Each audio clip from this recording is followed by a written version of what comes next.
Happy 2023. I wish you all the best to you and your loved ones. I hope you're having a good year so far. I hope you started it off first of all in a good health, and then I hope that you're making some money in the financial markets or in general.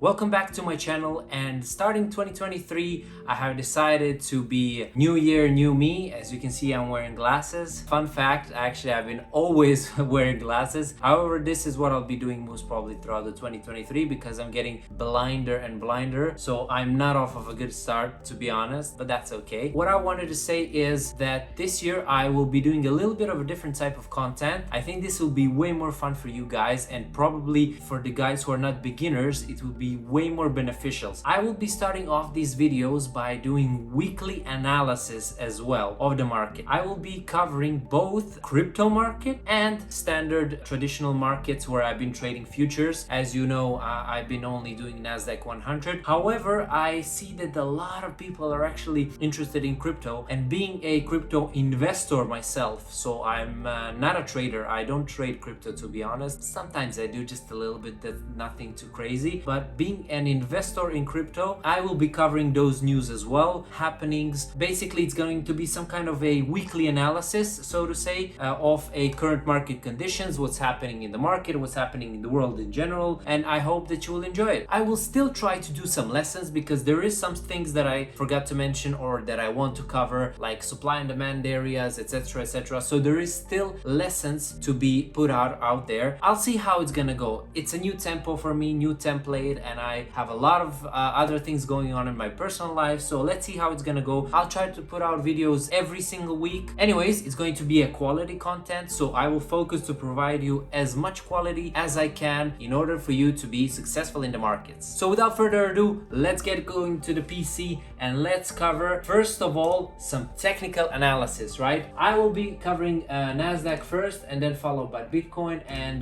we'll be talking about what's happening in the market. I'll cover some news, etc. NASDAQ 100, as we can see at the moment, this is a daily chart. Basically, one candle represents one day. I hope you'll know that by now. And what we see is that we just touched the EMA 20, okay? So the moving average 20, exponential one. And as we can see, we have a clear area of resistance right over here. We tried to break it in the previous couple of times, 27 December, 3rd of Jan, and now 6th of Jan, without success. So this area still is tested. This in a short term could be potentially our resistance. So together with the EMA 20, we'll see how the price action will react, okay? So what we will see if we bounce off of this EMA 20 in the next week opening, it's going to be something like this. So we're gonna bounce back, try to retest it, and then either break it, or we're going to be going down, retesting it, and then going down back again, maybe creating new lows or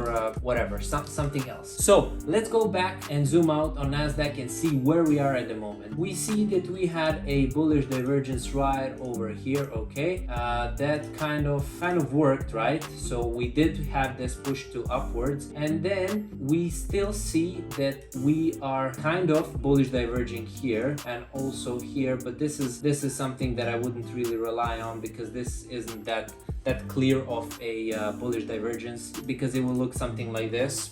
Kind of bullish behavior on the daily chart, right? So when we don't have a clear signs on a daily chart, what do? We zoom in. Let's go to the 4-hour chart and see what's happening there. Do we have any clear signs of divergences? Well, not really. Some of them already played out. MACD though, it's showing a little divergence, but these are not strong signals. These are not strong signals, so I wouldn't really take them. Like for example, see here, this was a very nice bullish divergence, okay, on both of the indicators, all right? And you can clearly see that there was going to be some kind of a reversal. So if you caught it here, literally at the bottom, as you can see where it started reversing back, you would have made a nice point. It's actually a local bottom, right? So 670, 680, all the way to 11,100. Right over here, currently at the moment, I don't see any clear signs of any any divergences. Basically, we're just converging. Let's zoom in even further on 1 hour chart. What's happening on 1 hour chart? On 1 hour chart, there was a bullish divergence right over here. Okay, small bullish divergence right over here, and it did play out nicely. All right, let's zoom in even further. Now we're gonna go to 15 minutes, but I wouldn't go lower than 1 hour in general because it's not that reliable.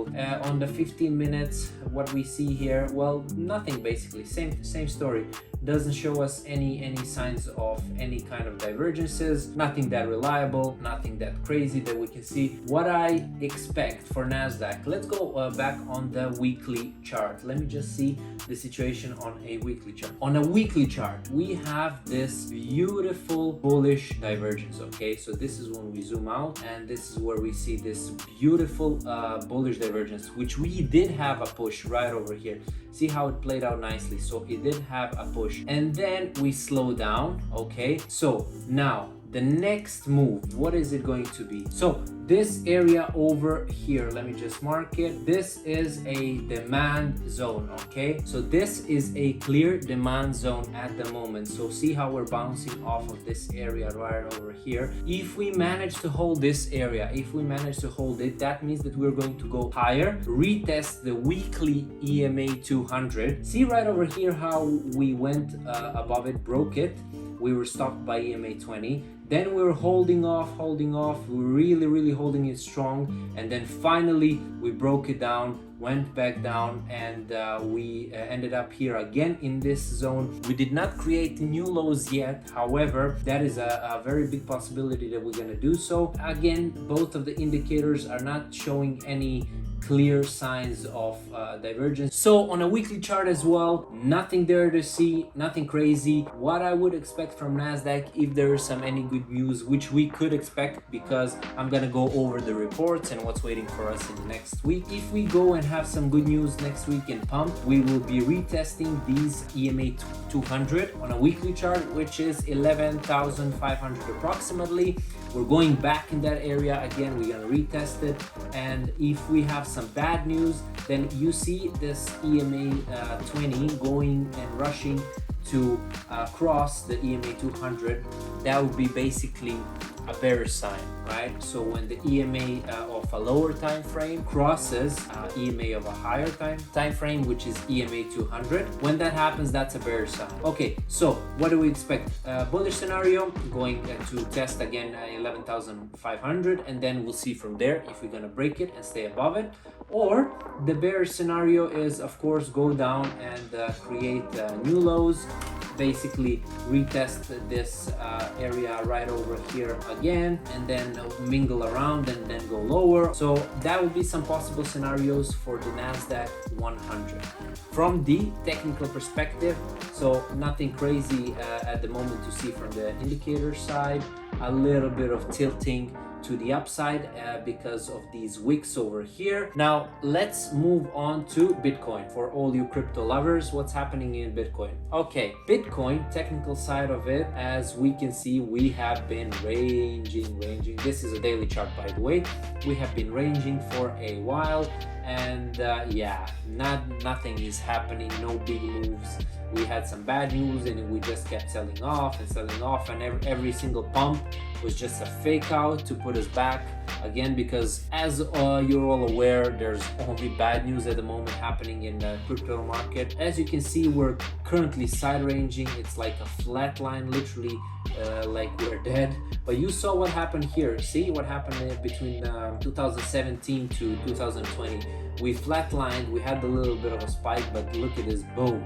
2020, this boom was huge, right? So I hope that in the near future we're gonna repeat that. Okay, let's look at the technicals now. So as you can see here, clear sign of a huge bullish divergence on both of the indicators, right? So this is a huge divergence on both MACD and RSI, which is playing out. Even here, we can continue the line further to this current moment.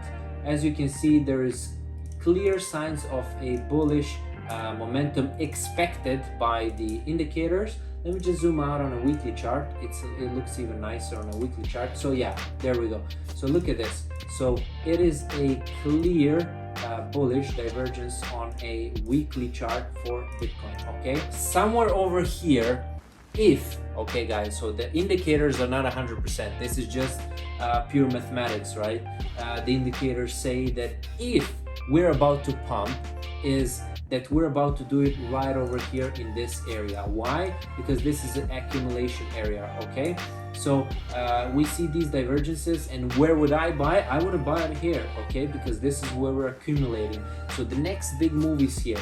If the indicators are wrong, okay, and if we're going to go lower, then you know what to do. We're gonna see how they will react and what they will show us. But at the moment, the indicators clearly tell us on a weekly and a daily chart for Bitcoin that we are going to go higher.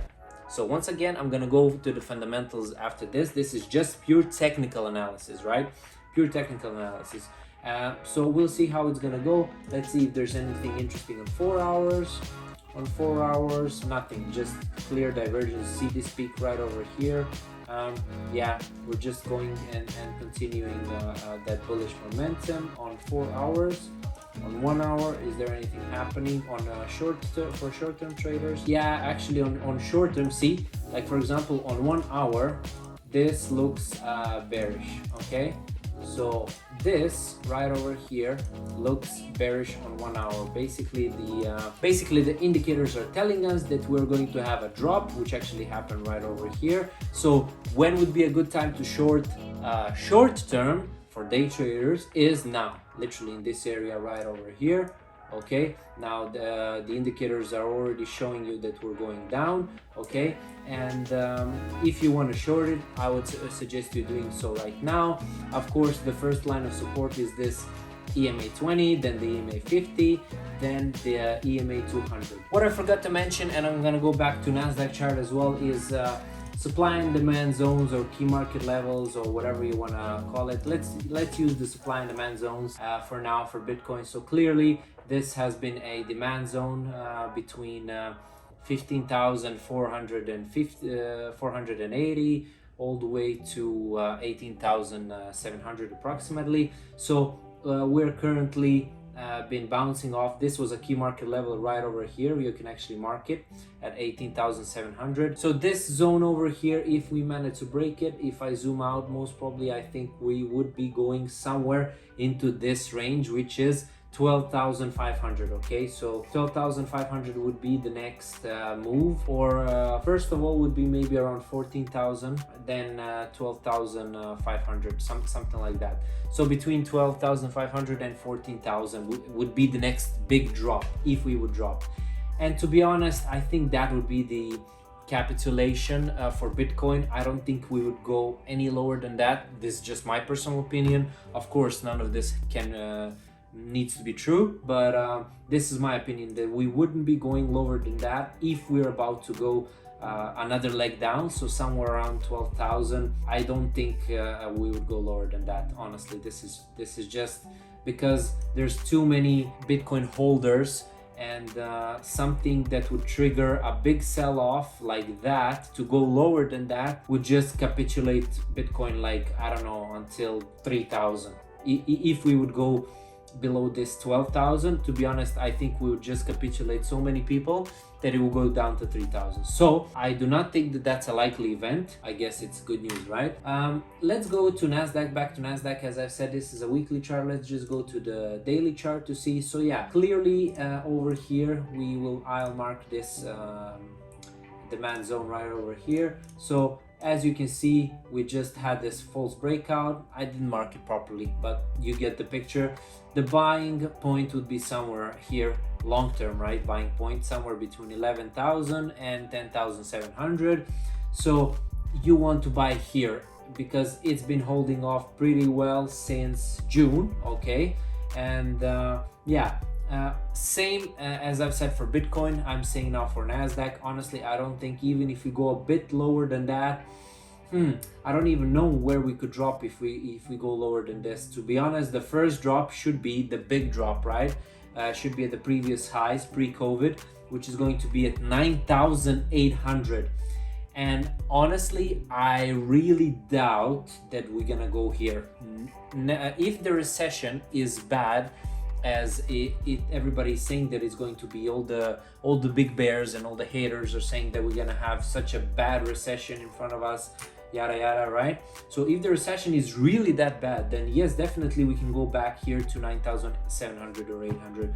However, again, I'm a bull. What to do? I'm just personally, I'm a big bull, right? And I don't think we're gonna go there. We might go just a little bit lower here, around 10,300 or so, but I don't think we're gonna go under 10k. So that would be clear demand zone, and of course the supply zones. I've already talked about what's the first obstacle, 11,500, and clearly this is going to be the next one, where we need to break out this area to come over here to the previous two pivot points at around 12,800, and then of course the next one is 13,600, but we're gonna take that step by step. Now let's go over some news and what kind of reports we had last week, what kind of reports we have next week, and what are some of the news that we are going to be expecting next week, and what can cause volatility in the market. First, let's go and see what kind of reports we had last week.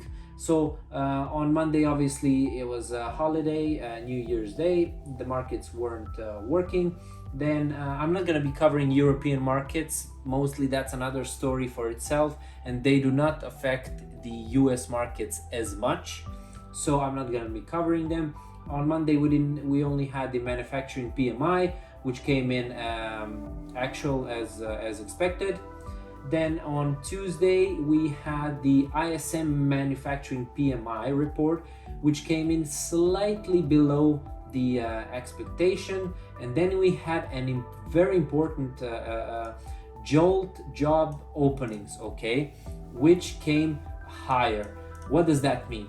Basically, just to give you a layman term explanation, at the moment, at the current scenario, in a recession, when jobs are being created and when the job demand is higher, the rates are going to be staying on a higher level for longer. Why? Because Federal Reserve says, okay, so the job or the labor market is very strong, so people are still hiring, people are still growing, expanding. That means they still have reserves of cash or money or whatever you want to call it. That means that we can keep the interest rates higher for longer because they can sustain it, right? So they're still hiring, they're still taking people, they can sustain higher rates, right? So this is the logic, simple logic in layman terms, behind higher jobs being a bad thing for the stock market. So on this jolt jobs opening, when it came higher, basically this was a bad sign for the stock market. And then we had FOMC meeting minutes, which basically that is a preview of what the Federal Reserve members were discussing on their last meeting prior to bringing out the decision of taking up or down interest rates, and what's going to be the exact rate they're going to continue, what they will do in future, etc. Jobs opening came higher. FOMC meeting, they didn't say anything much. They just said that they're going to be keeping the rates throughout the 2023 and that we're not going to see pivot before 2024. Thursday, we had a non-farm employment change. Again, way stronger than expected, right? 235k jobs added. Again, more jobs added, meaning Fed will keep the rates for longer, meaning it will affect the stock market in a bad way. Then we had initial jobless claims again. Initial jobless claims is a report for, I'm just telling this for you, or those of you guys who don't know, is a report how many people filed for a jobless claim in the previous month.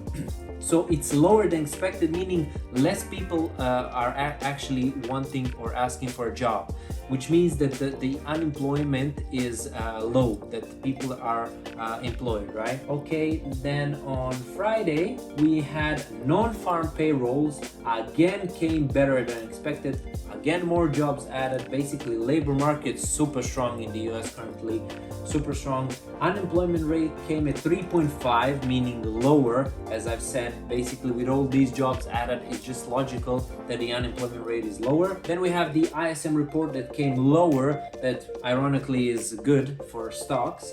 And again, some FOMC members speaking, and that was about it. Okay, so this was last week, and this is what affected last week's volatility. And we can see that a lot of jobs has been added, and a lot of jobs have been created, and the labor market is still very tight. And Federal Reserve, or Jerome Powell, the holy Jerome Powell, he said as long as the job market is very tight, we're going to be keeping the interest rates up. We're going to be keeping them up, and we're not going to pivot before the people basically lose their jobs. So basically they want people to lose jobs, but they want to avoid recession. So it's very, very tricky how the whole market works. It's very, very confusing, but it is what it is. Anyways, next week, what do we have? Monday, nothing. Tuesday, we have Fed Chair Powell speaks. So he's going to be having some kind of conference, and he's going to talk, yada yada. Whenever he speaks, there's always high volatility, so pay attention to this. So Tuesday, and then we're going to have on Wednesday, nothing crazy, no. So we're going to skip Wednesday, and then Thursday. Give me a second. Yes, Thursday is gonna be a big day. Okay, so remember this date, 12th of January. Why? Because we're going to be having a CPI report.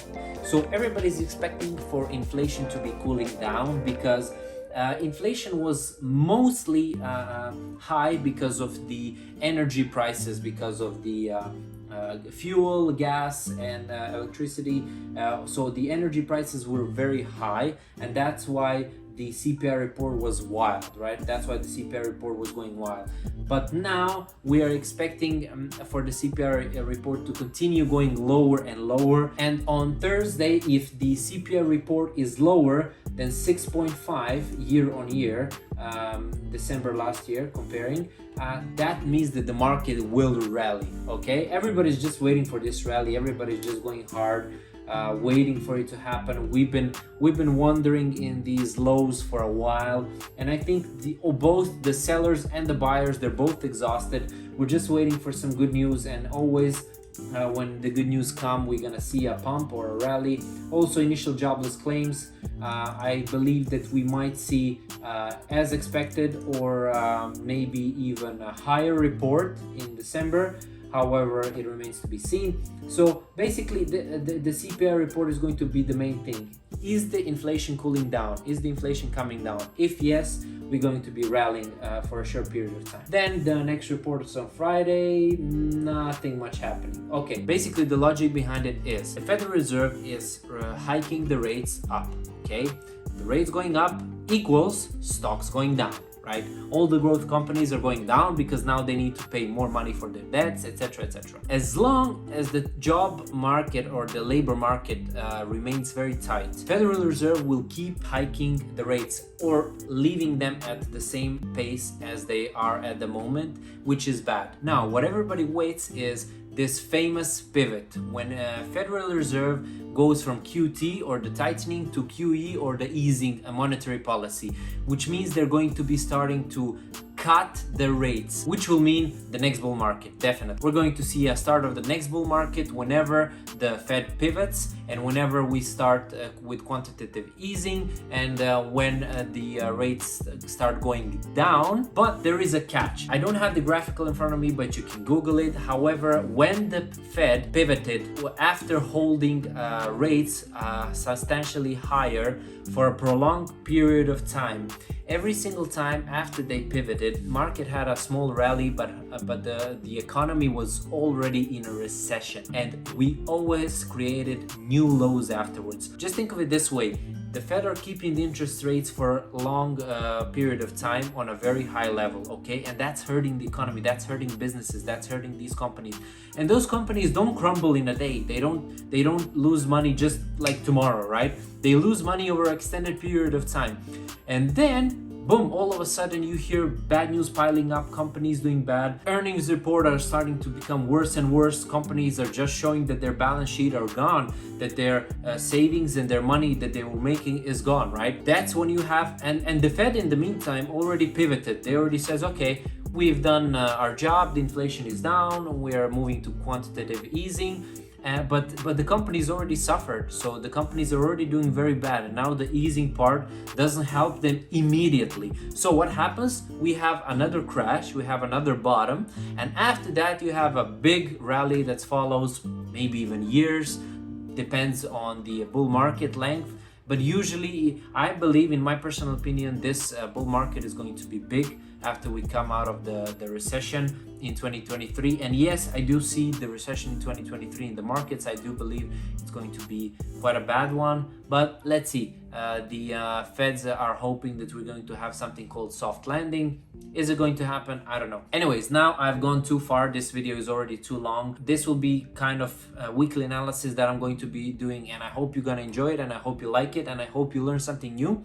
And if there's something that you want me to change or something else to cover, just let me know. But yeah, so for next week, keep an eye on CPI report. That's going to be the most important thing in the next week. And of course, keep an eye on the jobless claims, etc., jobs reports and these kind of things. That's very important. So as long as the job market remains tight, it's going to be bad for the long-term market. And keep an eye on what Jerome Powell is going to say in his next speech. All right, guys, that was my first video in 2023. It's going to be a super long one, as I can see already. But what to do, I wanted to cover most of the important stuff, and I hope you find it useful. Watch it from the beginning to the end. Stay tuned, and I'll see you in the next one. Cheers.